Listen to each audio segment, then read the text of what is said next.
di sant leen gërëm. Merci honorable. Guy Marius Sagna, vous avez la parole. Tafsir Thioye se prépare.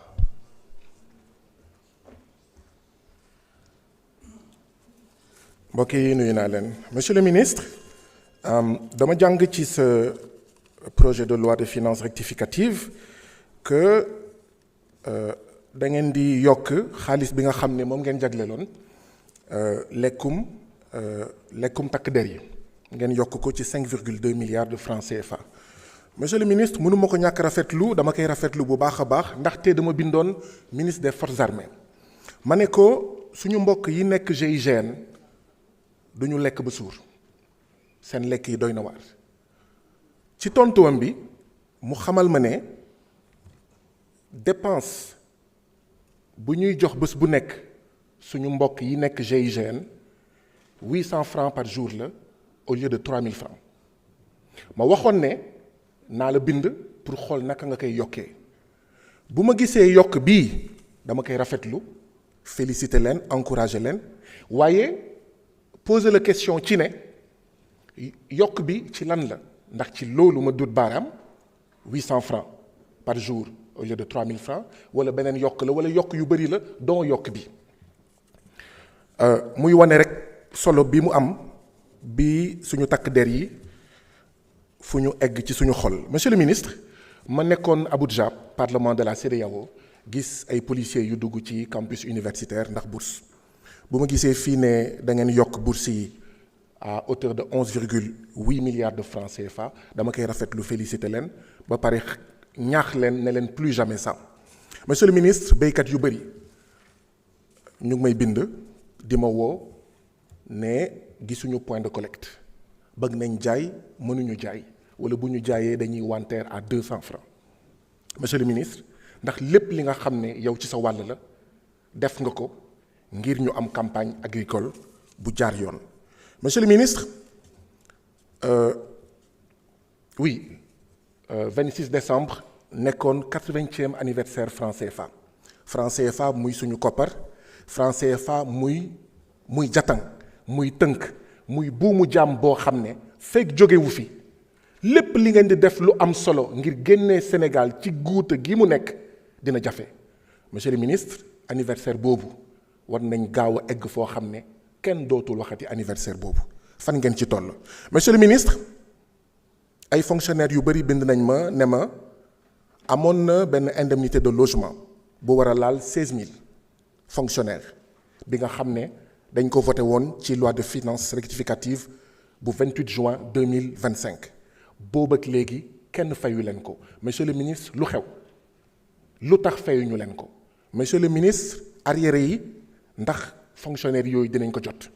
monsieur le ministre kañ la ñuy fayee ko indemnité de logement boobu. monsieur le ministre arriéré xëyu ndaw ñi yi nekk santé xëyu ndaw ñi yi nekk eaux et forêts ñu ngi daw ginnaaw fukki weer ak benn arriéré de salaire 8 mois 9 mois. monsieur le ministre benn député mënul toog weer te du jot payooram benn ministre benn DG benn secrétaire d'État. monsieur le ministre bëgg naa comprendre ndax yow yëg nga loolu et comme yow yaay yore cordon de la bourse lu waral loolu ak kañ lay saafarawu. monsieur le ministre tey waa boor bee dañoo xaw a sedd sax ndaxte ñu ngi doon ñaan Sénégal xaalis bu muy ut mu bañ ko am musuma gis ay doomu Sénégal yoo xam ne ñu ngi ñaanal seen réew mu lajj. ngeen def 4e appel public d'épargne ngeen am ci ndam félicitations continuer leen noonu. monsieur le ministre waa boor bee dañoo sedd ndaxte donte réew mi dafa métti wàññi ngeen carburant wàññi ngeen ceeb wàññi ngeen ciment wàññi ngeen fer le 1er janvier incha allah dinañ wàññi de 10% le prix de l'électricité njëgu woyofal. monsieur le ministre na ngeen wéy ci loolu. monsieur le ministre 2026 de lutte et de victoire pour un Sénégal souverain, juste et prospère. Merci honorable. Tafsir Thioye, vous avez la parole. Abdoulaye Thomas Faye se prépare.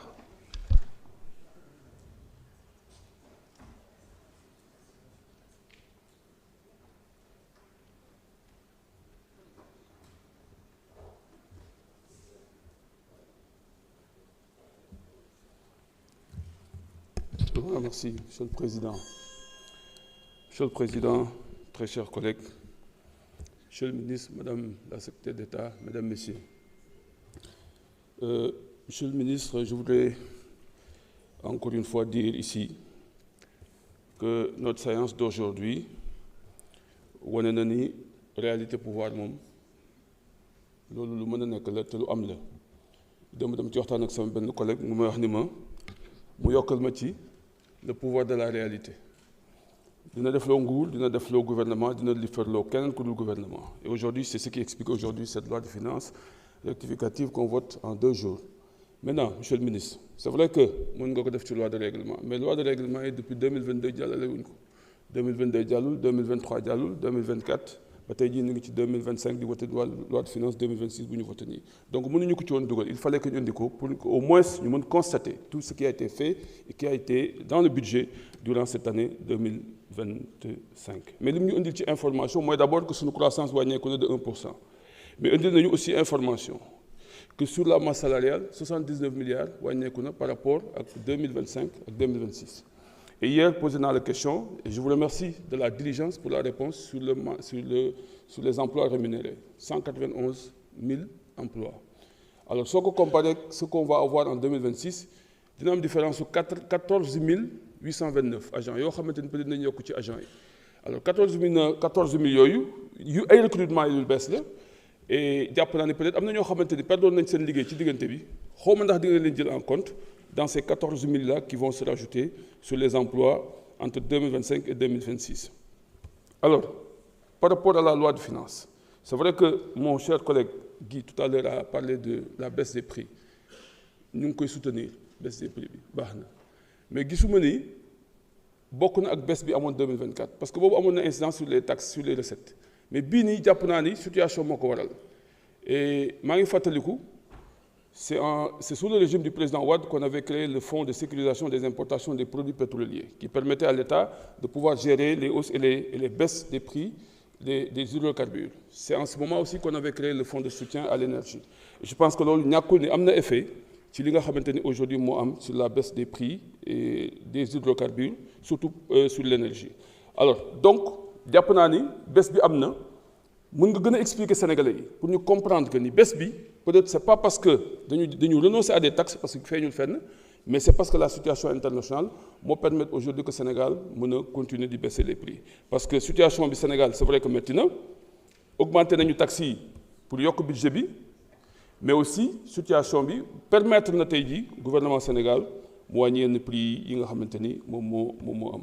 Alors monsieur le ministre mon problème c'est par rapport à la dette bancaire mënu ma ci bañ a ñëwaat parce que j'avais soulevé ça ici dama ko fi soulevé woon te tey j'ai vu que dans la loi de finances rectificative numéro 2 le principal concernant les emprunts internes yi nga xamante ni moom ngeen def évolué na de 151 milliards de la loi de finances initiale à 850 milliards dans la loi de finances rectificative 2 donc ça veut dire quoi que jóge na te intégré na jàpp naa ni c'est sur la ligne sur la dette bancaire parce que 125 milliards yi nga xamante ni dugaloon nañ ko sur les intérêts et commissions en juin 2025 ba mu andi woon fii wax jàpp naa ni c'est 125 milliards yooyu moom lañ maintenir sur la même ligne que les 850 milliards donc ça veut dire quoi est-ce que c'est parce que on a pris en compte une dette bancaire provenant du rapport de la Cour des comptes ou nga expliquer ñu daal ñu gën a mën a comprendre parce que aussi